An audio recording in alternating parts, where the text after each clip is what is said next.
Wherever you may hail, I'm your host, John Bruni. Welcome to The Focus, where we bring you the most thought-provoking and informative current affairs analysis from around the world. Each episode, we invite top experts and analysts to share their insights on the most pressing issues of our time. Join us as we explore the complex and ever-changing landscape of the world, where we provide valuable perspectives on the events that shape our global community. Continuing on with our examination of international security, in this episode we'll be looking at what appears to be a deliberate effort to regrow German military power. Joining us for this topic is guest from Rome, Italy, Dr. Karl-Heinz Kamp. Karl-Heinz is an Associate Fellow of the German Council on Foreign Relations in Berlin and a lecturer at the University Roma Tre in Rome. As with last episode's special guest Ben Hodges and my good self, Karl-Heinz is also part of the Dutch-based The Alphen Group, or TAG, led by Professor Julian Lindley-French, whose mission is creating solutions for a secure Europe. A link to the TAG website will be displayed in the show notes for those who are interested in the work we do. But before we start, a shameless plug for ourselves. Please subscribe to our channel. We need the algorithm to find us, and by hitting the subscribe and like buttons, this is your contribution to the growth of what hopefully will become a South Australian global sensation. Karl-Heinz, welcome to The Focus. Thank you very much. Good morning, or good afternoon, or good evening. Good evening, actually. Anyway, good morning to you, sir. Karl-Heinz, how does German Chancellor Olaf Scholz characterize Russia's invasion of Ukraine, and what implications does he draw from the invasion for the state of European order and for German foreign policy? Well, first, I think it in the meantime has become known that Germany changed its security policy fundamentally after the attack of Russia on Ukraine. Something which few people expected, that a social democratic and a green government, which usually doesn't have the military issues in their DNA, was able to completely redirect Germany by defining Russia as a threat, which we didn't do for many years, by spending the hell of a lot of money on defense, on basically repairing all the things we forgot in the recent years and decades on our armed forces, and now having become the second largest after the US, the second largest supporter of Ukraine in civilian and in military means. And this is a fundamental change. And for this, Chancellor Scholz deserves credit. And for him and for the entire government, it was a learning experience from coming from a more, some people say, pro-Russian stance, which is historically determined, to a very firm, well, anti-Russian is a little bit placative, but very clearly defining Russia as a threat, as an imminent threat, and a threat which is going to stay with us. But despite increased support for Ukraine and a pledge to bolster defense spending, what challenges does Germany face in transforming its military capabilities? They have been out of the game for a long time. Well, we haven't been out of the game for a long time. Germany, by the way, was partly the second largest or the third largest troop contributor in Afghanistan for many years. So the German armed forces were there, alive and kicking, but for a completely different scenario. We had done away with military defense in Europe, believing that's no longer necessary, have changed our armed forces to small, mobile capacities, as I said, to be present in Afghanistan. And now we have to go back to all these old-fashioned, quote-unquote, heavy fighting capabilities. And this costs a huge amount of money. Germany put something on the table, but it becomes very clear that this is not enough. And this is very difficult in a country which was used to constantly increase social spending, and of course neglect the armed forces, believing that they are no longer necessary. And we are now in this challenge, on the one hand, convincing the public, yes, you have to spend more. And now they said, yes, but we did already. And then the message has to be, yes, but it's not enough. And this is a constant struggling, like I think in every European country which we have. Karl-Heinz, was this actually a failure of the German political elite to understand that the fundamentals of history would eventually come back in some form? And I think I can't cast aspersions too heavily on Germany. I think here in Australia, we did the same kind of thing. During the War on Terror, we restructured everything. Everything was done to support counterinsurgency missions in Middle Eastern countries. Whereas in the 1980s, we tried, defending Australia and, having our defense forces spread across the north of the country. The short-sightedness of politicians, maybe political parties who favor non-military means, or at least not spending enough on a broad-based conventional deterrence, seems to be a Western malady of sorts. Would you agree with that? Actually not, because it's easy with the blessing of hindsight to say, well, in the past, these and these mistakes have been made. I don't think that, for instance, Chancellor Merkel in the past had any illusions on the non-democratic character of Putin, for instance. However, first, yes, 9/11 was a major change in international security policy, and we all adapted to this. The fall of the Berlin Wall 10 years before was a major change in security policy, and we adapted to this. So now with the attack on Russia, with the attack of Russia on Ukraine, we have another fundamental change, I think comparable to the fall of the Berlin Wall or to 9/11, which requires a fundamental change. Did we make mistakes in the past? I'm not sure. I would regard myself a fairly conservative strategic person. Still, I would have never imagined, leaving alone that I always was convinced that the Russians are dangerous, but that they are ready to ruin their own country, and that's what they are doing. Ruin their own country in the future to follow any pipe dreams of a Russia great power or God knows what. This is something I couldn't imagine, and I think hardly anyone could imagine this.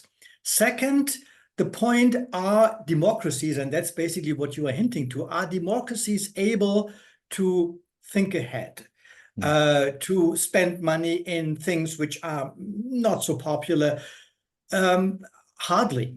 We do always do little and always too late. There were many people who told us in the 1990s, if you don't spend more on the Balkans, this entire area will blow apart. Who was ready to convince its voters, because you have to be elected in a democracy, to spend more for Balkans where many people didn't even know where it was? Okay, so the same thing now, if there is no threat perception in the public, and we didn't have one in Europe, not only in Germany, but in most European countries, except Poland, except the Baltics, who have the historical experience. But we did not, and then it's very difficult to argue in favor of unpopular expenses, because at the end you need to be elected. So you have to find a balance. And apparently the balance was not correct. And now we are learning it on the painful way, as many countries are doing, as your country is doing. And now we have to pay the price. But this is not something unique, I think. No, I agree with you on that. What key objectives are identified in the new defense policy guidelines, particularly regarding NATO, regional defense capability, and military aid to Ukraine? Well, it's interesting that we have new defense policy guidelines. Germany, as I said, after this Zeitenwende, the fundamental title change in 2022, we did a number of things. First, we published a national security strategy, the first one so far. And then for the armed forces, we did these defense guidelines. The interesting thing is that in these defense guidelines, which are the first since, I think, 11 years, you will read the word war 15 times. it was never mentioned in any of the Bundeswehr documents, defense guidelines, or whatever we had in the years before. So you see the fundamental change there.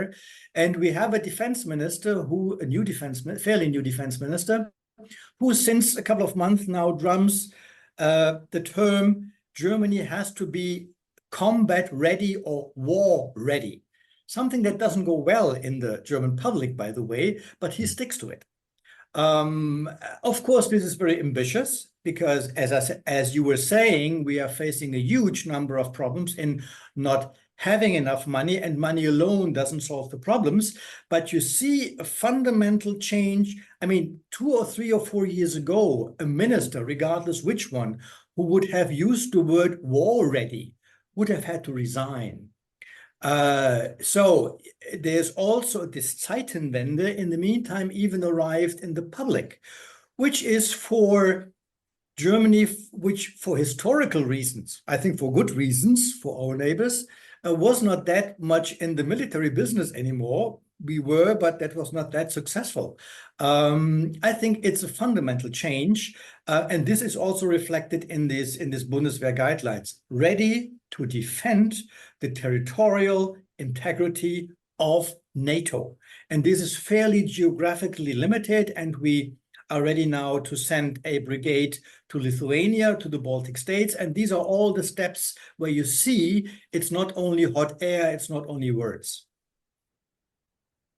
Karl-Heinz, in what ways does having former German Defense Minister Ursula von der Leyen as the 13th President of the European Commission help or hinder German ambitions to play a larger military role in Europe? I mean, she was defense minister at a time where the Germans were still pretty unprepared for what was about to happen with regard to the Russians over Ukraine. Is she an asset? Well, at first, I think it is an asset to have your own countrymen or countrywomen in one of the key jobs at the EU, like at one of the key jobs, for instance, at NATO. So it helps in any case. Second, Ursula von der Leyen was a defense minister who tried to increase defense spending significantly. And actually, she was lost in the lurch by the entire then government, also by Chancellor Merkel. Because at that time, I mean, we in Germany, maybe like you in Australia, we had a very convenient life. We could spend money for social things. We had cheap Russian gas, which once again improved or bolstered our economic performance. No sane politician wants to leave this ideal world. And then someone who calls for matching the 2% of NATO, what she did strongly, wasn't that popular. So at the end, she failed, actually, not because of her failure, but because she didn't find the support. Now being at the helm of at one of the helms of the EU, I think she proved that the EU became a strong security policy actor. Doing well, actually, with regard to supporting Ukraine, organizing the energy supply for all European countries, doing sanctions, which is painful for the EU because we all pay for these sanctions. But the EU is not a military actor. So I think this old idea, which we always had of a European sovereign or autonomous defense policy, this is dead. The EU is a security policy actor, and in that sense, she helps a lot by understanding this. And military security will be done by NATO. And I think this is a new job sharing we will have to pursue, and I think she understands this very well. So, despite the budget increases that have been promised so far, what analytical concerns are raised regarding the management of defense procurement and the efficiency within the Bundeswehr? So, you're going to go through a lot of organizational changes to support new, heavier equipment coming in numbers. How is this all going to come about? Well, the problem is that first, Germany doesn't have a pure defense industry, like France, for instance, and leaving alone any state-owned defense industry. We have companies who do mixed products, among them defense. And if, like in the past, by the way, we also had a very strict policy on defense exports, also for historical reasons, which means if you are the company like Airbus, for instance, and you can sell civil aircraft and you can produce military goods. If the Bundeswehr doesn't buy enough military goods because our defense budget in the past was too low, if you are not allowed to export them due to our export regulations, you just cut on defense production lines. You build more production lines for the Airbus. Now, since we are switching, the industry is not quick enough to switch from, let's say, from butter to cannons, the old problems which we have. They do now because they realize there is money to make. And this is, sorry to say, this is what companies want to do, but this doesn't go overnight. So I think entire Europe is fairly successful or unsuccessful in managing this transformation, for instance, by building production lines in Ukraine for ammunition, something we couldn't think about a couple of times ago. Increasing, by the way, whenever you as a civilian German were buying stocks of defense industry, you were socially disregarded. We had German universities had a clause saying we do not research for defense industries. So it's an entire societal problem that's behind it, and this is going to change now. It goes. We could increase significantly defense production, but not that quickly. We have a very cumbersome procurement system in the armed forces, not at least to make sure that money is not wasted, there is no corruption, and so on and forth. But this is cumbersome. So also there we have to speed up things. Next point, also a sort of a holy cow. Our minister said one criteria of future defense procurement is speed. If I can buy something quicker off the shelf in the UK or in the US, shame for many Europeans, then we will do it. Difficult to understand for France, which has a state-owned defense industry and wants to, of course, support it. So you see, it's a host of complex issues, which was a well-oiled or non-oiled machines for decades ago, and now you have to speed up the gears. And of course, the machine is a little bit cracking before it gets up to the new requirements. Karl-Heinz, how does the global security landscape, including events such as the Ukraine war, the war in Gaza, including the Houthi actions in the Red Sea, influence the decisions to increase defense spending in Germany?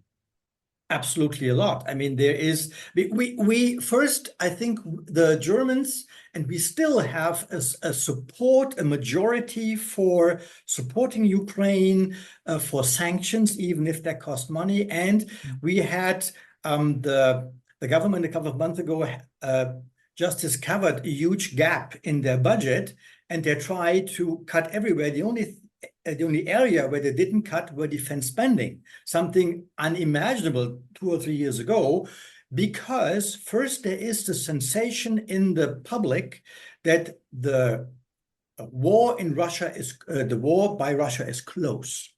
The distance from northern Germany to southern Germany is the same distance than from Berlin to Ukraine. So this is not Afghanistan happening somewhere. There is a perception of a threat, plus Russian nuclear threats, nuclear escalation, which is perceived. The people realize that China is not as benevolent as they thought in the past. They realize that Hamas was a terrorist act.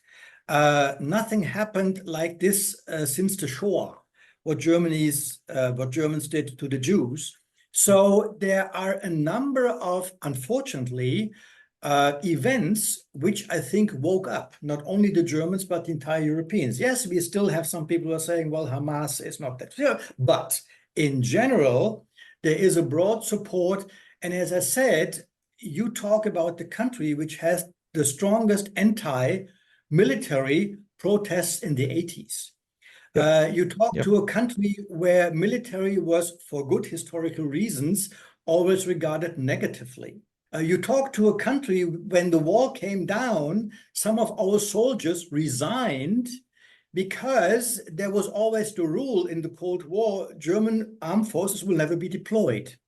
Okay, we have to take care of for peace.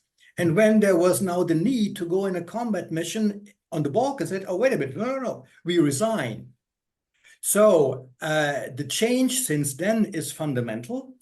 And of course, unfortunately, all these international events, Gaza is one of them, contribute to this wakening up. Yes. You raised a lot of issues, many of which are embedded in some of the questions that I've got for you. So bear with me. You must have read my script somehow. I don't know how that happens, but anyway, what are the internal domestic factors that contributed to the political acceptance of higher defense spending among German politicians? We talked about the external perception of threat, which is always a driver, a key driver. But obviously, we also you mentioned the long-standing anti-militarism within the German public. So it doesn't. It takes more than just the manifestation of a threat on someone's borders for people to switch on and say, yep, I'm going to support the Bundeswehr now. My firstborn son is going to go into uniform, and that's it. It never works out quite like that. It's a lot more complicated.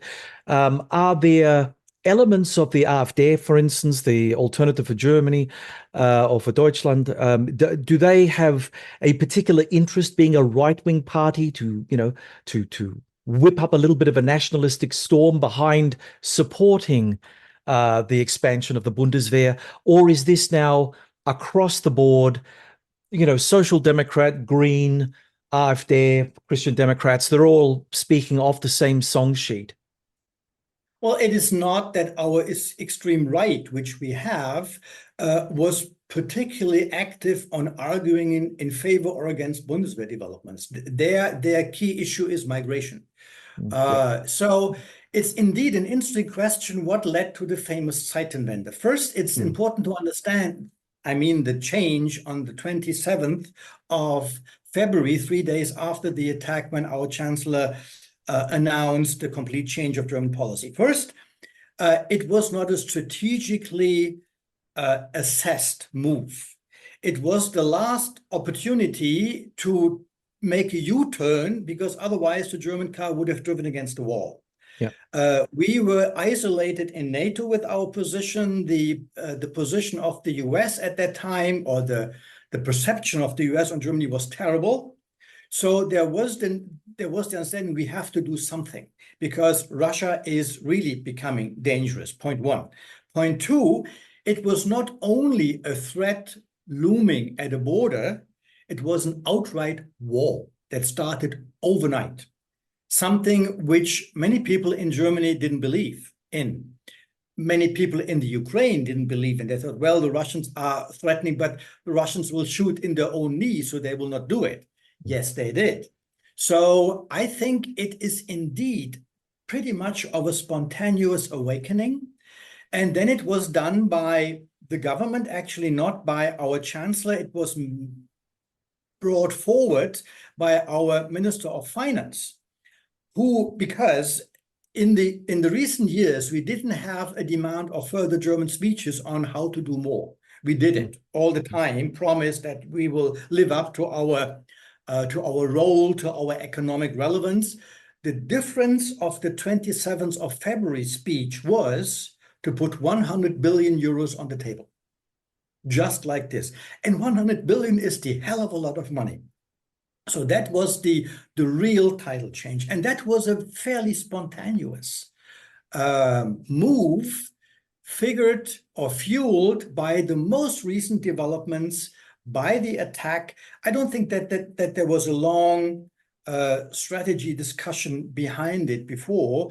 So it was very spontaneous. And of course, the top of the government, the chancellor and defense and the finance minister, did this without consulting the parties. They didn't like it at all. They just made a fait accompli. And only afterwards they managed to drag in the support for all this. The Greens were shocked at the beginning. I mean, the Greens, an anti-military party. Today, by the way, interesting enough, Green politicians know the types of German tanks better than you and I. So has become the most belligerent party in Germany. Also because what we always underestimate by talking about Greens, yes, they are wimpy on defense, yes, but they are a human rights party. And killing women and children in Ukraine is something that doesn't go well with the Human Rights Party. So you see a number of movements have contributed to this, but our extreme left and right didn't have that much to do. Our extreme left is still on the pro-Russia song sheet, saying, well, it is justified. NATO was aggressive to Russia, which is ridiculous. Yes. But they are still in the minority. Okay, so Defense Minister Boris Pistorius is riding high in public opinion polls. Have the German people truly turned a corner regarding how they view the importance of high military spending? I was the last 4.5 years I spent in the German Defense Ministry as a special envoy of the minister. And whenever we got foreign delegations, that was always the question you just raised. Is the Zeitenwende lasting, or is it a flash in the pan? And I think it is lasting for 3 reasons. First, it's lasting because it was done by red-green, which means their evolution, the pains they had to go through were so strong that this means something. I don't think that a conservative party would have been able to do this. First point. Second point, we have a completely unusual consensus in the parliament on supporting Ukraine. We discuss upon the House and when, and Taurus long-range missiles, yes or not, but the basic consensus, we have to do everything possible for Ukraine, and we spent the hell of a lot of money for Ukraine, is there through the entire political spectrum. And I don't know any other issues which find so much bipartisan support. And the third element, very important, we were discussing this earlier, public support. The mood is completely different than in 2014 after the annexation of Crimea. I say, I know, Crimea is a little bit Russian, they might have a reason to do it. And, Ukraine is a difficult country, fairly corrupt. So let's stay out of this. Now it's completely different. So these 3 elements, of course, the pendulum will always swing back a little bit. But for these reasons, I think this Zeitenwende, with all its respect, defense spending, awareness, industry, defense exports, policies is a lasting development, yes, which I hadn't expected actually 2 years ago. Well, I have to say, I was only talking to my friends the other day, and we were having this discussion over coffee, and we were all very skeptical about what we were seeing. But then again, we also are about 5,000 kilometers away from Europe, so we're not in the inner circle, understanding all the things that are going on behind closed doors. It is good and very heartening to hear what you're saying, but it will lead to some very difficult questions further on. So let's just move slightly on from this. In the context of budgetary constraints and the need for efficiency, what strategies are suggested to ensure that increased defense spending is utilized effectively and transparently? Well, I mean, we have a very cumbersome system. Let me make a general remark. We are always complaining of over-bureaucratization of our societies. The responsibility for this is us, because we want to know whether our food is produced in a nice way without using pesticides, whether our clothes are not done by children in Pakistan. So we put on the companies more and more bureaucratic burden to prove and to document all this. The same holds true for the defense business, where we wanted to make sure that money doesn't go in the wrong channels and so on and so forth. So this led to the system which we have. This means cutting this jungle, first and foremost, requires reducing our expectations in general. So we have to expect certain things. Also, things can go wrong if you spend money on defense like on any other things. Money disappears in black holes. Should not, but it happens. So a little bit more flexibility on this is necessary. Point one. Point two, actually, you cannot do that much wrong in Germany because the needs for the armed forces are so strong. Not only the big weapon systems, but we are talking about the equipment of the individual soldiers. We are talking about parkas, boots, clothing, night goggles. So whatever you buy, it is right. The downside of this is that whatever you buy, it is not enough.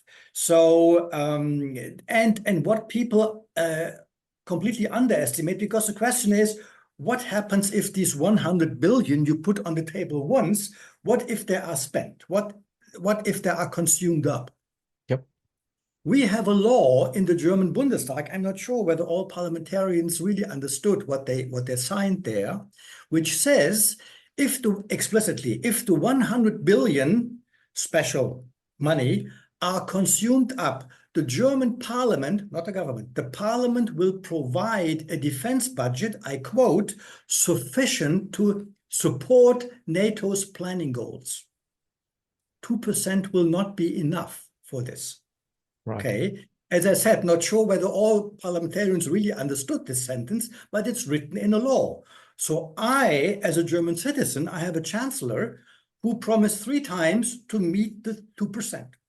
We have a national security strategy that explicitly says 2%, and this is a lot in Germany given our GDP, 2%. And we have a law that says we will meet NATO's planning goals. How a government will do this in 2 or 3 years when we have to pay back the money for the corona loans, not my business. This is their business. But I, as a citizen, can say, sorry, guys, this is what you put in writing. And in that sense, I'm fairly optimistic. Wow, I wish I was so optimistic about Australia. But anyway, that's another story for another time. I'm John Bruni, and you're listening to Sage International's The Focus podcast. And from Italy, we're speaking with Karl-Heinz Kamp, an associate fellow of the German Council on Foreign Relations in Berlin and a lecturer at the University Roma Tre in Rome. Karl-Heinz, what are some proposed strategies for Europe, particularly Germany, to address the potential withdrawal of US nuclear protection under potential future President Donald Trump? Well, this is a discussion which we had recently here in Germany. Also, strange enough, by the way, we never had a nuclear discussion in the last 20 or 30 years. So also this shows something. There is a reflex always in Germany and in some Western European countries. Whenever there's a crisis in the transatlantic relations, we talk about an independent European defense capacity, which never worked, by the way, because we were never willing to put the money required to build up these things. And now, for the first time, we even discussed this in the nuclear realm. First, I don't think that there's any serious alternative to a US extended deterrence capacity for Europe. But then your question is justified. Worst case, if Donald Trump tomorrow says, I will not jump in for these goddamn Europeans anymore.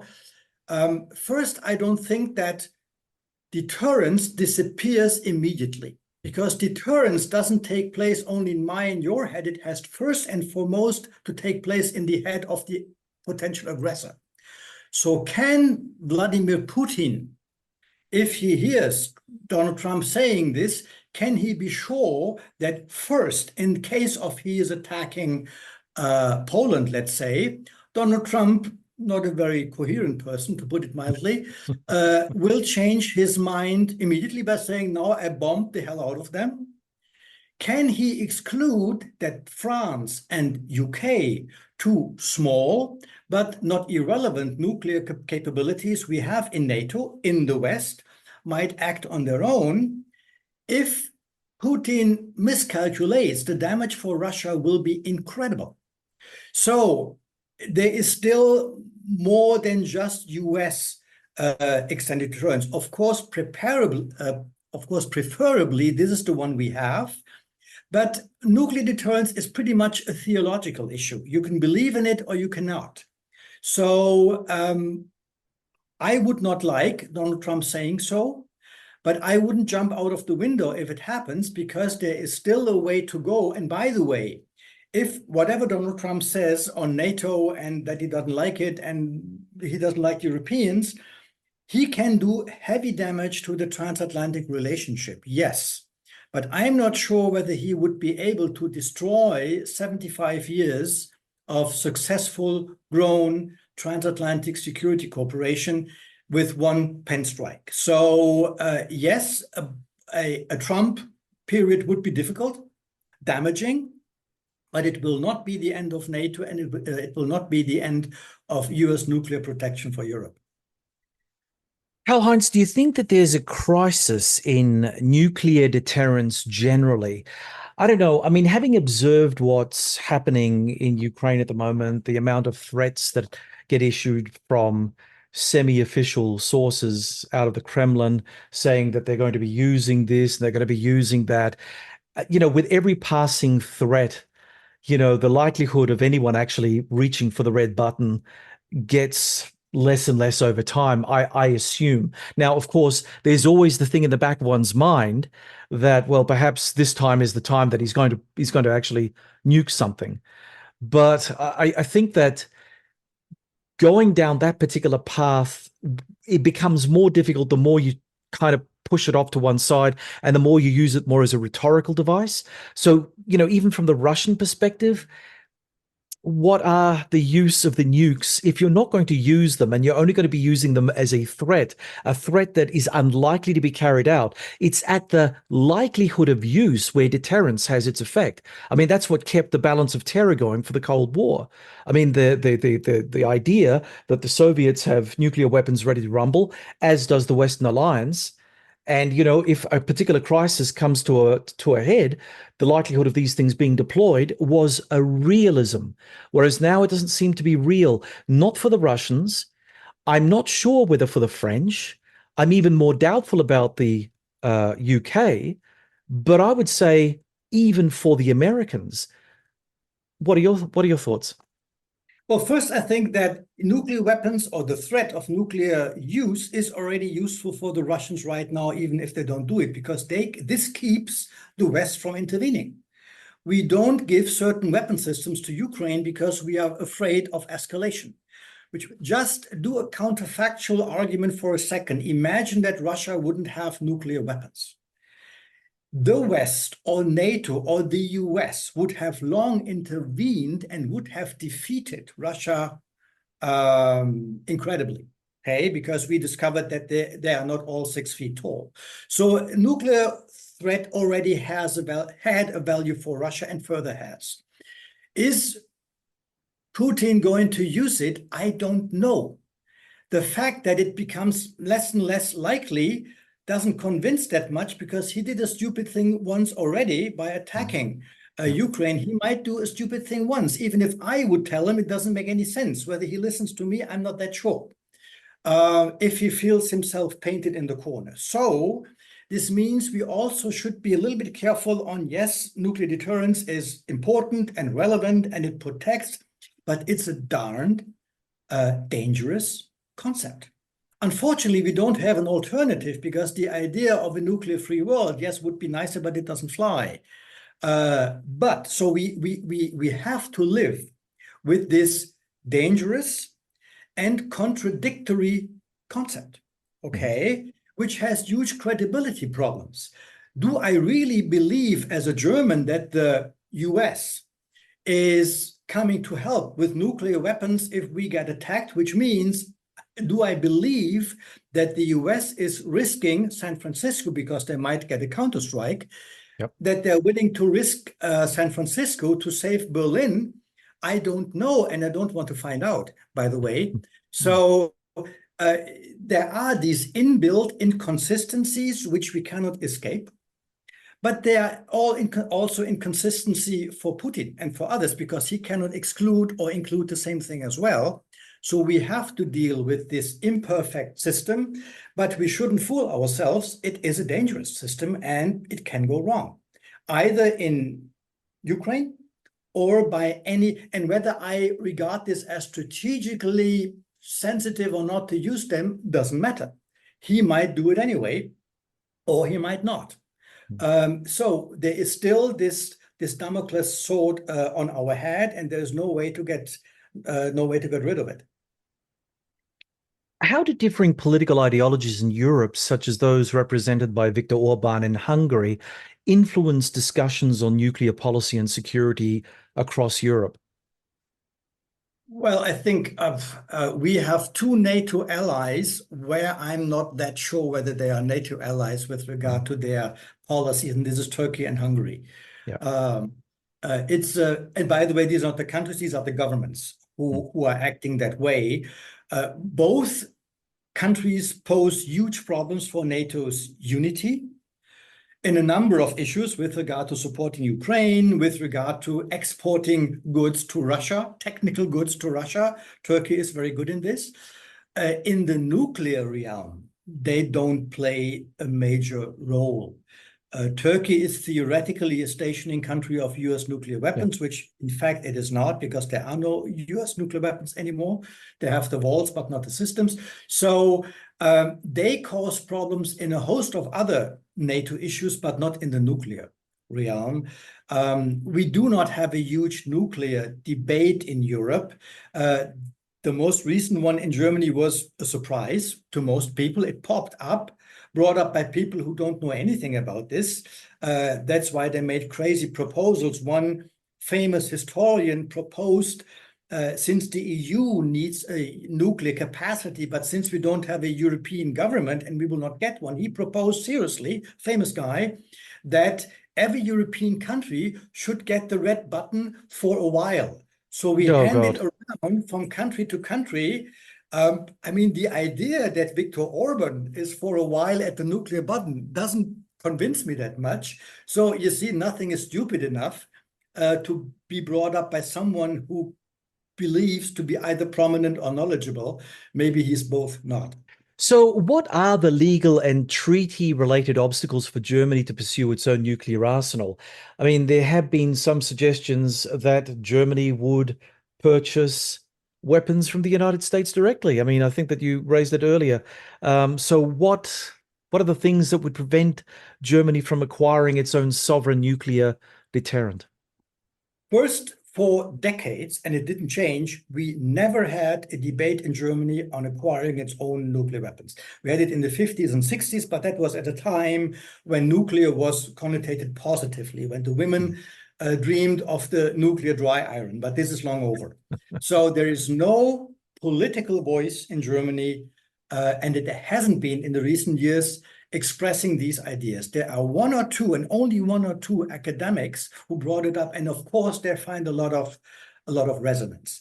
The reason why is because it would be disastrous with our past to do this, and we have indeed legal bans. We are a signatory state of the Non-Proliferation Treaty, which accepts that only the 5 nuclear powers have nuclear powers and all the others not. We signed this. We in the aftermath of German unification, we once again legally binding reconfirmed, in addition to the Non-Proliferation Treaty, that Germany never will strive for weapons of mass destruction, chemical, biological, and particularly not nuclear. And so there is no need, there is no political pressure, there is no discussion except these one or two people. So this is a non-topic which shouldn't be blown up. I mean, in the absence of US nuclear protection, and hypothetically speaking, what are the arguments for and against France assuming a nuclear deterrence for Germany and other European Union member states? I mean, I know that France has been very big on always putting itself forward as the leader of post-World War II Europe. Do you see France having any major role in making up for the lack of an American extended deterrence at some time in the future?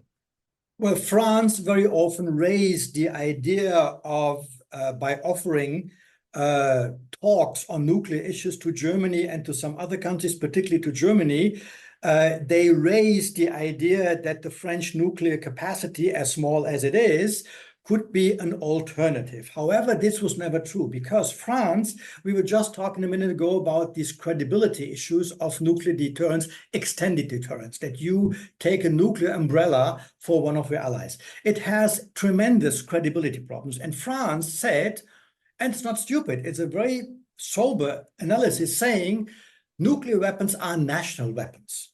This idea of extended deterrence doesn't fly. As they say in French, la nucléaire ne se partage pas. You cannot divide the nuclear. This is a very sober strategy, and this is why France acquired own nuclear weapons, not to be dependent on the US nuclear umbrella. They also did it because they have the idea of the grande nation, which is a little bit outdated, but by and large, the logic is we need our own deterrence capacity. If this is the case, then by definition, France cannot replace a US or whatever nuclear umbrella over Germany. That doesn't exclude that we shouldn't take up the offer of France. Let's talk about nuclear issues. Let's talk about plans, stationing, strategies, as we do in NATO. And let's take the Brits into this, the second major nuclear power in Europe, whether they're in the EU or not. And let's talk about, and let's take the Poles in and some other European countries, as we do in NATO, because we, as a non-nuclear ally, have an interest in knowing what our nuclear countries or neighbors intend to do, because we would be affected by this. But the idea of an alternative is something that doesn't go in principle because of French nuclear strategy, which makes sense, but does exclude extended deterrence. Karl-Heinz, what about the strength? I mean, we spoke about the strength of the transatlantic alliance earlier, but I'd like to drill down a little bit more. There are plenty of Americans, both within Washington and in Europe, who do not share Trump's cavalier attitude on the importance of European defense and security. In our last podcast, we spoke to U.S. Army Lieutenant General Ben Hodges, retired, who expressed his deep concern about a new Trump presidency and the direction of the Republican Party generally. Do you think an isolationist Trump could cause a cultural split within the US military establishment, weakening America's global strategic commitments? Well, he has done already in his first term. And he has done it not only in the US, but he has done it also in Europe, leaving alone what he concretely did, because at the end of the day, by the way, he didn't do that much damage to the European military. Ben Hodges, when at that time he was the commander in Europe, he got a lot of financial support from the US. Not sure whether the president knew about this, but what the Trump presidency did, and particularly almost the coup d'etat in Washington did, it weakened the role of the US as a model for democracy. I grew up, my generation grew up with this model role of the democratic country, the helm of democracy, protection, freedom. Difficult now to explain this to my kids or to my grandchildren in the meantime. And this is disastrous. Mm-hmm. And another Trump presidency, because, by the way, it is not only Trump. It is the fact that many of my friends, colleagues, my kids say, look, Dad, I mean, I lived in the US positively. They now say, wait a minute. I mean, if still 47% of the Americans are ready to vote for someone who, in my humble and layman assessment, is mentally sick, this is difficult to understand, and that is difficult to sell to people. So it is the general loss of authority, of moral authority of the US, of the West in general. We have our problems anyway, because we defend our Western values whenever we like them. And whenever we don't like them, we are not sticking to them that much. All of us, by the way, not only the US. Oh, yeah. So it is but certainly a Trump government could do major harm. As I said earlier, I don't think that they can fully destroy, because he or the government, the MAGA government, would have 90% of the US security establishment against them. And we, for instance, had in the first Trump term that the then US Chief of Staff Milley said publicly in a hearing that he would not have followed a Trump order to use a nuclear weapon. Mm. So could he have prevented this? I don't know, but just to indicate that, yes, the president has absolute power, but even the absolute power has some limits. Am I happy? Would I be happy about a Trump presidency? Not at all. Would be really difficult. But I think we could survive provided the Europeans do what they have to do, make ready for their own defense, because we might be in a situation that we have to defend against Russia regardless who is in the White House, because the US is shifting its interest for very good reason to the Asia Pacific. And if we assume that Russia is losing conventional military capacities, is losing its economic base, is going down the drain significantly, still remaining in a dangerous aggressor, Europe might be in a position in a couple of times, including Ukraine, by the way, with a combat-hardened army, to defend against Russia on its own, or with only very limited US defense. But if this happens, I would like to decide this in a consensual way in NATO, and not by a president who just withdraws in an aggressive way. Okay. I agree with everything that you say, but there is something that's sticking in my craw. I'm going to have to let it out. But isn't this an ironic position? Because really, in the first Trump presidency, he made such a big drama about how European nations were dropping the ball in terms of their own internal defense expenditures before the Russians manifested their threat. So didn't he actually, in a perverse kind of way, get what he wanted? I mean, okay, Putin played his role. No one's taking his responsibility away from how Europe is responding. But it all started under the first Trump administration. It was all about Trump saying, you Europeans aren't putting enough effort into matching American defense expenditure. And guess what's happening now? 18 NATO states have hit the 2% mark of GDP. Germany is now starting to march ahead. It looks as though Europe is all coming together in a way. Was it because of Trump's threats, his deal-making capacity, which everyone keeps mythologizing? I mean, was it because he was the scary guy in the room that went boo and everyone jumped? Well, first, Donald Trump was right in his complaints in his term that the Europeans are still subsidized by the US, and the economies of the Europeans are doing partly better than the American ones. So it's absolutely understandable to say the US taxpayer is no longer willing to pay for your inconsistencies. That was absolutely right. The problem is that at that time, the Europeans didn't change. We did not spend that much more at that time. Unfortunately, we should have done. We were fiddling the figures a little bit on trying to convince him that the Europeans did more, but we did not. Yep. We only started doing more with the attack of Russia on Ukraine. That was the watershed. Trump was right, as all his predecessors were right. In 2011, the then US Defense Minister Gates gave a very thorny speech in June in Brussels. It could have been done by Trump. The same wording, more or less, complaining about these goddamn Europeans who don't do what they should do. So that was right for a long, long time, but only now with this catastrophe, with the threat we were talking about earlier, Europeans are changing. And still, by the way, hard to say, we still have rich European and North American countries who are not doing enough. Norway, one of the richest in Europe, 1.4 something. Italy, where I live, I'm a German living in Italy, as you can see from the nice Colosseum there. Yes. Not doing enough.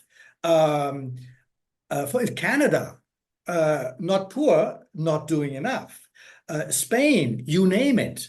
So there are still many countries who find all kind of excuses for something which is not excusable. So the fact that the Eastern Europeans, the Poles and the Balts, do that much more is due to their closeness. And I mean, if Latvia spends 3% of its GDP, it has to be complemented, but it's not that much at the end in euros or dollars. If France spends, or if Norway would spend 2%, this would help. So there is still a long way to go. And we Germans now, for the first time since 15 years, we are making this. Now we can speak up for the first time. I don't have to feel ashamed for my own country. And now we have a chancellor. I mean, we have a social democratic chancellor, Scholz, who is encouraging and pushing the other nations to do more. Yep. Just forgetting that we didn't do enough for the last 15 years. So there are many ironies in this business, yes. Okay, just one more on Trump before I move on to something that is related to what you've just mentioned. A second Trump administration doesn't expect to have as many adults in the room as the first one. There were the General Mark Milley's, there were the Mark Espers, there were the Rex Tillersons, and even, God bless his cotton socks, John Bolton, who tried to pull Trump back from his excesses and succeeded to a great degree.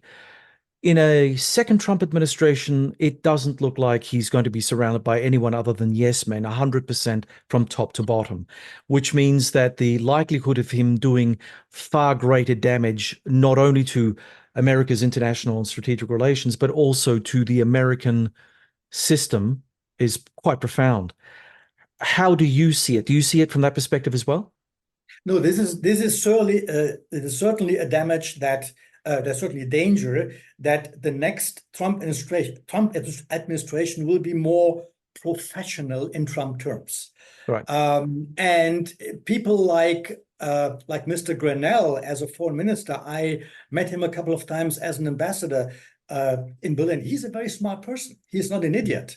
And smart is not a term which I would put on Donald Trump, but he is definitely, and many other people are. So yes, there is the danger of much more professionalism, of not losing time the first 2 years in changing key personnel every 2 weeks. Yes, so that's a danger, and this is bad. The good news is, and I think the bad news is bigger than the good news, but there's a tiny good news, and this is, at the end of the day, a Trump administration will have only a little more than 2 years to do their destructive work. They still have to come into running, which takes a time, and the last a little less than a year, there will be lame duck. So more or less 2 years remain. You can do a lot of damage in 2 years for the US, for Europe, for the international relations. But as I said, and maybe it's a little bit like the whistling in the wood, we say in Germany, that it's a little bit just having the hope. I don't think that he can destroy it completely. And as I said, it is not only the government, it's also the so-called deep state, which is still there. There is a security establishment, which is still there. In the meantime, there's legislation in the US that leaving NATO can only be done with the support of Congress. So does this make me sleep well? Not necessarily. Does it make me stay at night the whole day? Not either. Okay. Getting back to what you were saying earlier about how some rich European countries, Italy, Spain, aren't doing enough, is there a legitimate case to be made that perhaps the countries of the Mediterranean see European security very differently from, say, for instance, Germany or the Eastern Bloc or the Nordic Bloc? You know, they see Russia as the clear and present danger. If you're in Rome or if you're in Madrid, you would probably see African immigrants as being your number one, or your Arab immigrants being your number one security problem. And they probably have structured their defense forces to interdict illegal people smuggler traffic across the Mediterranean. And they don't see the Russians as the same sort of boogeyman as other countries closer to the Russian border do. Is that an excuse for them to not do enough to help out the other Europeans further north and east of them? Or is it actually a legitimate thing that they must consider?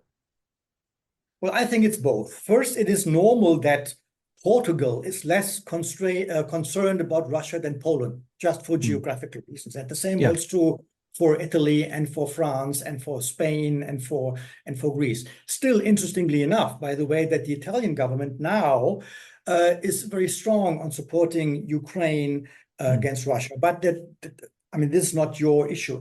The issue is that we, for years, have in NATO an East-South divide. Yeah.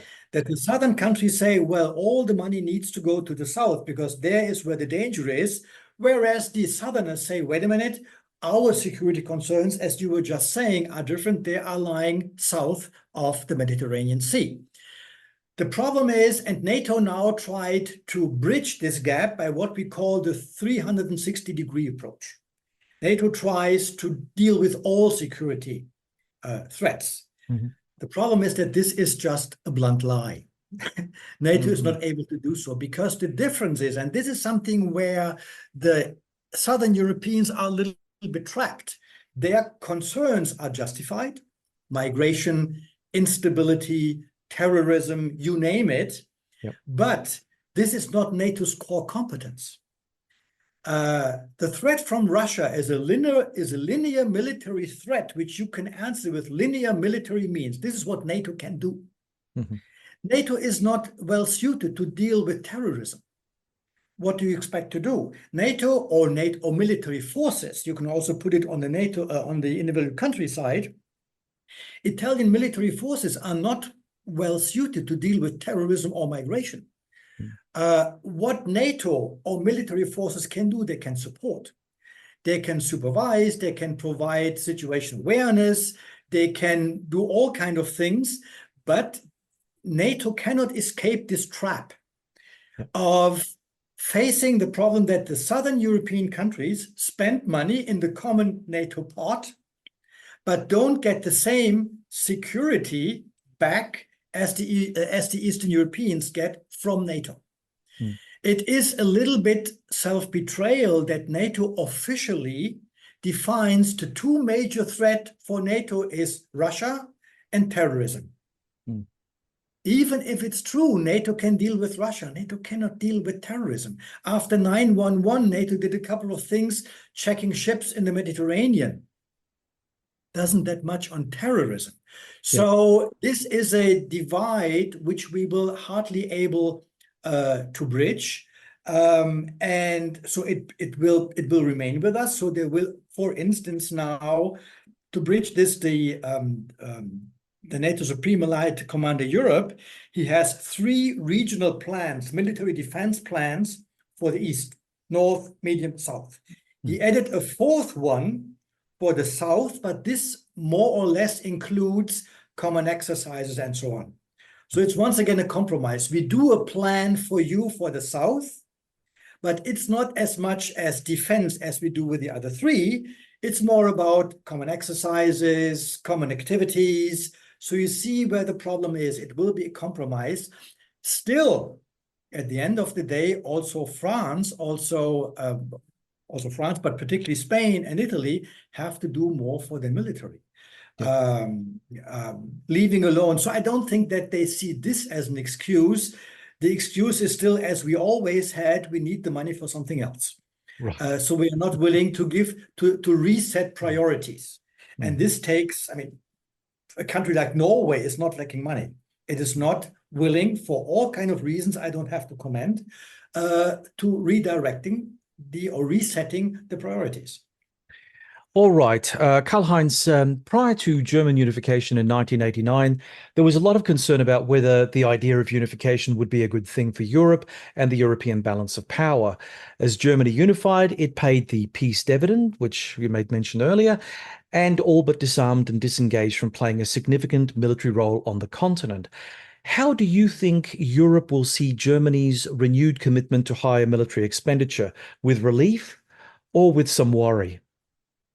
This was always a German excuse many, many years ago when we were not willing to spend more for defense. We say, the Europeans might not like it. They might be concerned of a new Third Reich coming up. Actually, many, many years ago, the then Polish defense, then Foreign Minister Sikorski said, I am more concerned about Germany's weakness than about Germany's strength. So that was never an argument, particularly not in the recent years after unification. There were some concerns right at unification, particularly in the UK and in France, of any new growing German nationalism. It didn't fly. It didn't come out like this. And today there is no concern at all. On the contrary, all saying if Germany does more, it helps us. So I don't hear a single voice, not even in the extremes of the political spectrums in, let's say, France or the UK or Italy, being concerned about Germany. No, they say you do more. And many say, no, if you do more, we can step a little bit back. So this is also one of the excuses. So no, this is certainly not an issue anymore. I think it never was, seriously, and now it is definitely not one. Okay, but if you look at the balance of power, Germany's eastern neighbor Poland has committed itself to developing a powerful conventional force deterrent against Russian aggression. Measured against Poland, will Germany want to match or exceed Warsaw's military capabilities? And how will that actually affect relations between those two countries? I mean, you said that, if Germany steps up, Poland can reduce, but I don't think Poland is in the mood to reduce. They've committed themselves to an armed force of 300,000. They're well on their way to get there. They're making deals with the South Koreans on some very sophisticated armored forces and artillery systems coming through. Is there not some sort of differential that we have to be mindful of between Berlin and Warsaw as they start grappling with military expansion plans? First, I didn't say that Poland might step back. There are some others in Europe who might step back. I don't know. So Poland is completely out. Yes, we had problems between Germany and Poland, but that was a problem between the governments. It was particularly a non-democratic government in Poland, which did some very weird things, which didn't go well. And by the way, they didn't succeed well in the EU. For a while, Poland was regarded as an ally of Orban, so that was the same thing. Now we have a new government in Poland, which tries to go back to Poland's traditional democratic structure. The EU has already taken note of this and has given money which was blocked for anti-democratic behavior in Poland, so I'm very optimistic on this. Between Germany and Poland, I think, never was, and there shouldn't be a competition on military issues. My goodness, I mean, Poland is closer to Russia, so and they are concerned for historical reasons about Russia, and they were, for good reasons, annoyed about German policy taking gas through the Nord Stream 2 pipeline because it was convenient for us, ignoring the interests of the Eastern Europeans. That was a major mistake we Germans did. And of course, Poland and others were annoyed about this for good reasons. So now, being in a new world, I think this is something we can, that is already overcome and will become further overcome in the next years. Poland is doing in many cases better than we with regard to the military, putting these priorities much stronger than we do for good historical and geographical reasons. But I think we are singing from the same song sheet when we say, for instance, after 22, military deployments at NATO's eastern border are no longer only for deterrence purposes as a tripwire, but we all bring combat capabilities there. Poland does, and Germany does, by bringing in an entire brigade to Lithuania. Will be difficult, cost a lot of money, will take time, but we will have a combat brigade in Lithuania. And I think this is something the Polish people pleases, certainly the Baltics. So, and there is no competition. There are some issues on, for instance, stationing of nuclear weapons. There's a justified question of whether US nuclear weapons should be further stationed in Holland as they are now, or in Italy as they are now, or better not in Poland, or maybe in Ukraine, once Ukraine joins the alliance. But this is a completely different strategic debate, which we will have sooner or later. But this is not something that causes negative competition or tensions between the two countries. Now, switching to something that's very close to my heart, especially from an Australian perspective, but I see the same sort of dynamics pretty much all over the West. Germany's active workforce is declining, so is its population. Not being a natural immigration state like Australia, Canada, or the United States, its capacity and willingness to absorb vast numbers of non-German people is questionable. How does an aging and declining nativist population hope to overcome problems regarding recruitment and retention of personnel for the Bundeswehr? Also, where will Germany get the skilled people necessary to run an expanded defense industrial base to support the growth of the Bundeswehr? Well, democratic nations live nicely and well, and they get fat and they get tired and they get on like this, until they come to a point where this nice being fat doesn't work anymore. We had this in Germany in 2005, where we had the same problems: lacking workforce, strong power of the trade unions. At that time, migration was not so much an issue, but a high level of unemployment. And the then government took a number of very painful steps. For instance, reducing the payment for unemployed to encourage them to take a job, and a number of other issues that kicked us a little bit out of our laziness. Germany, like many other industrial countries, is now at the same position. The recent years went very well before 2022, and we got lazy and fat. We worked less, all home office, perfect, nice and fine. In Germany, in the meantime, the social support for unemployed comes close to what you would earn as a baker or as a plumber. So many plumbers ask themselves, why the hell shall I work every morning? I do a little bit black working for the old lady and I repair their tubes, and this is it. So I think we need now this new step, and it's happening already. It's happening already that we realize we have to reduce our social expenditures. Painful, takes a while, not fully accepted yet, but you see the direction going there. We have to work more. We have to change the migration issue. We always had this illusion: migrants come, they integrate automatically. All those people coming from Syria are doctors. No, they are not. And the people from Afghanistan, they are not. And we have to force certain requirements on them. Years ago, when there was the idea migrants should learn German when they come to Germany, our left-wing party said, this is a Germanization by force. You cannot do this. Today, of course, they have to learn Germany, for God's sake. So all this takes a while. But since the pressure rises of increasing numbers of migrants, lacking workforce, some of the migrants are educated, but then you have to deal with recognizing their university degrees and so on. So all the practical issues. If we get this done, and apparently the pressure is, apparently in the past, the pressure wasn't big enough to take care of this. But now, with problems not only in the Bundeswehr, but problems in the entire German industry, we want to do huge climate change projects. Yes, but you need an industrial base for this. The people like to have more leisure time. Our trade unions are supporting the idea of working 35 hours a week for the same salary. Sorry, guys, doesn't go.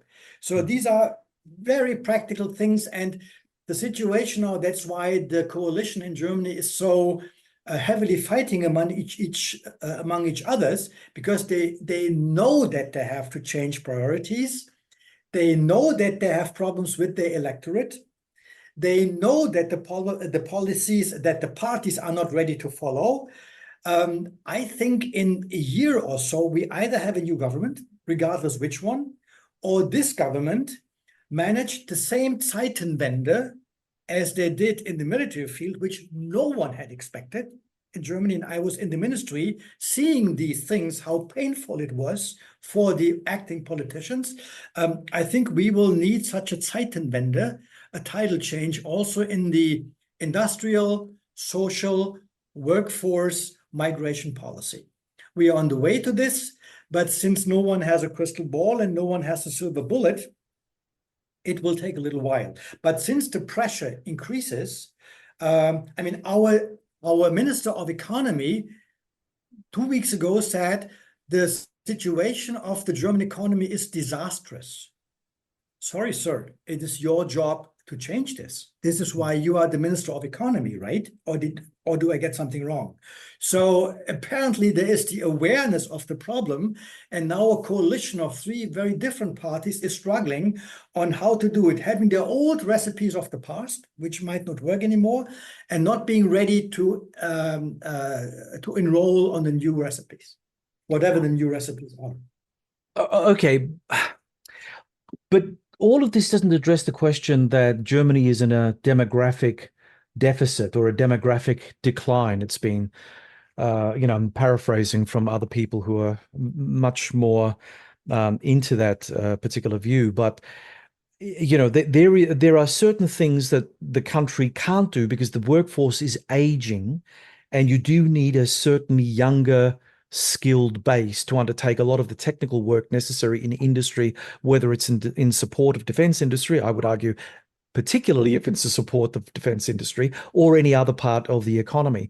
Where are those people coming from? Because as your workforce ages, and you're not bringing in the migrants because you would need to bring in lots and lots of migrants from all sorts of places, some of whom will cause great headaches in terms of getting, original certificates and doctorates and various other bits and pieces recognized. That's a big transition. And I'm not sure whether Germany or any other European state could possibly do that well. Well, I mean, this is a problem we all have in Europe.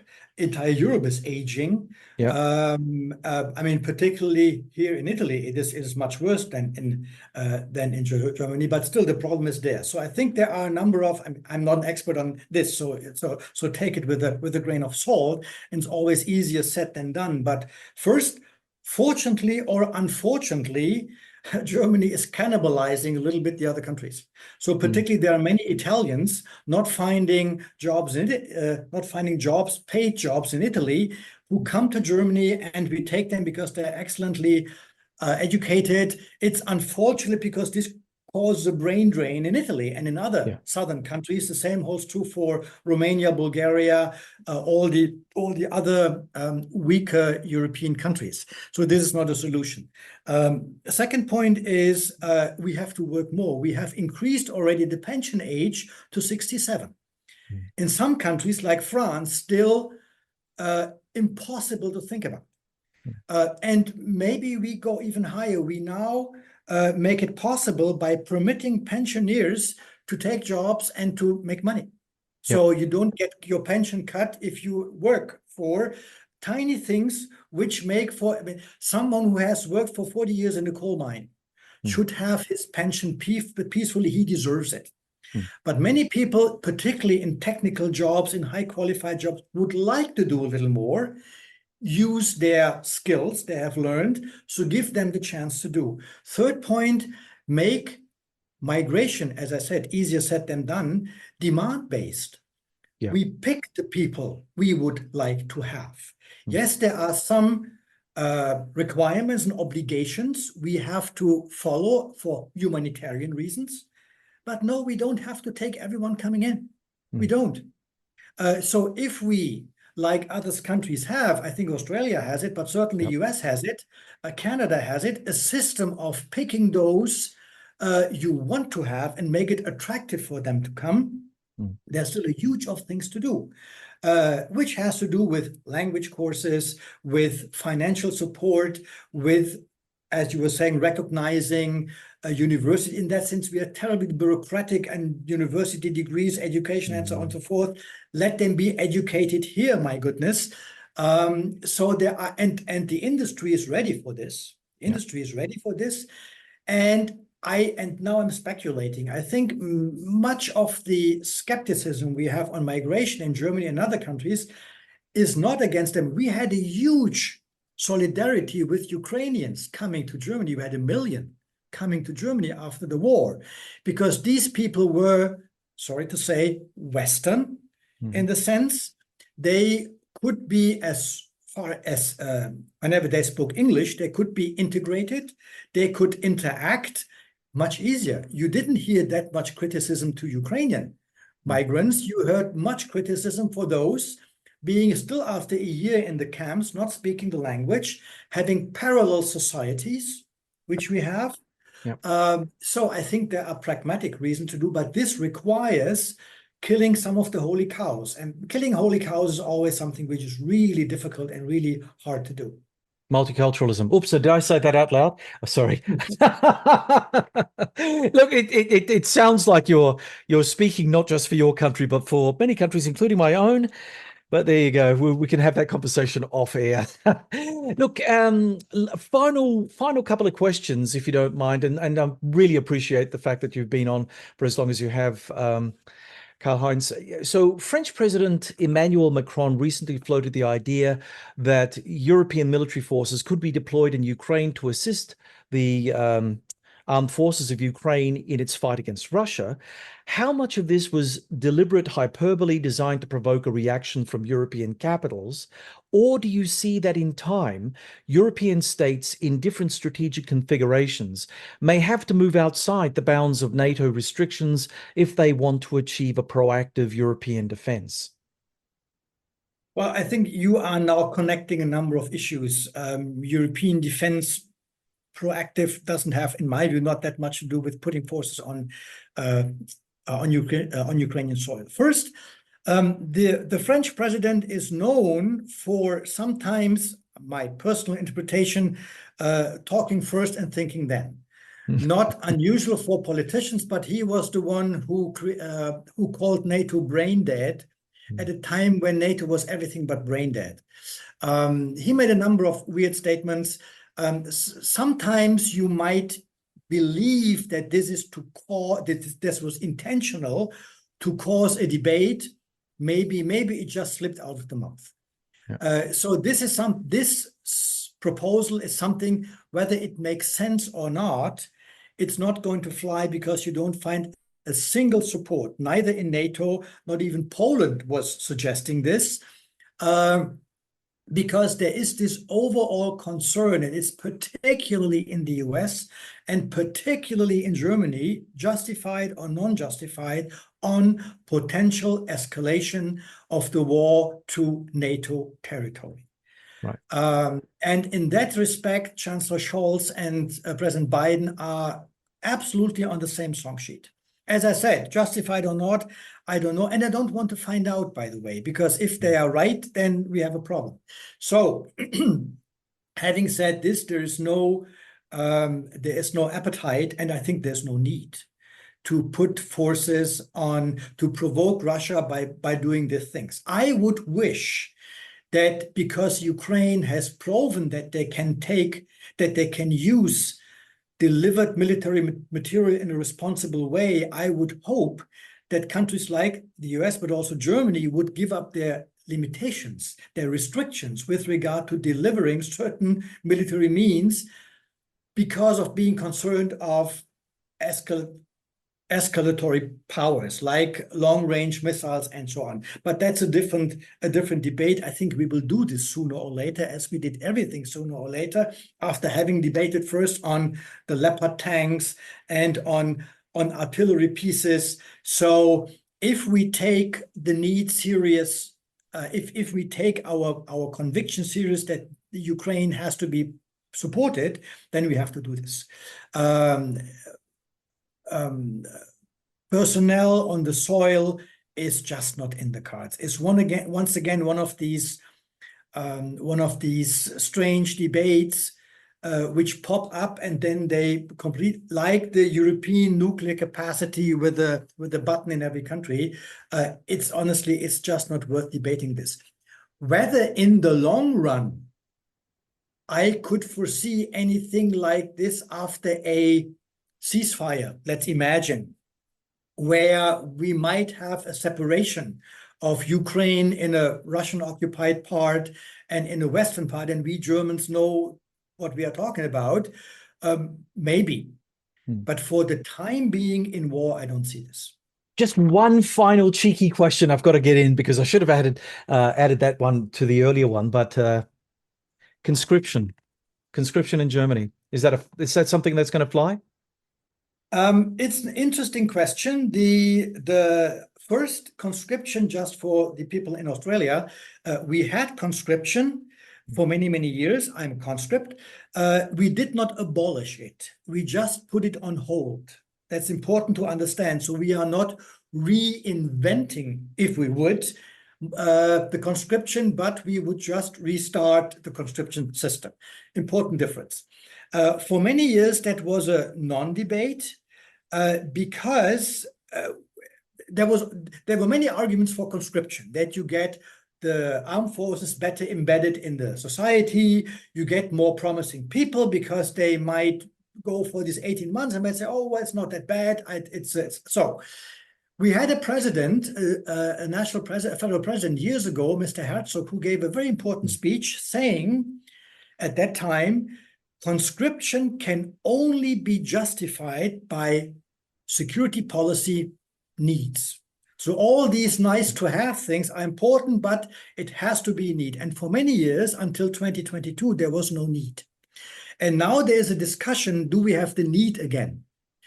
Initially, when the discussion popped up, I thought it will not take speed because just restarting this entire system of conscription takes so much money and would occupy so many capacities, also military capacities, which we need much more urgently for our brigade in the Baltics, that we will not do it. Now, I heard from the Ministry of Defense that after they just have published these new defense guidelines, that was their major project now, published, I think, 2 months ago. Now these respective branches in the ministry are now seriously discussing these issues. Seriously discussing means open-ended discussion. The result of the discussion can be not worth it, too expensive, we don't have the structure, not doable, or it can be, yes, we should do it.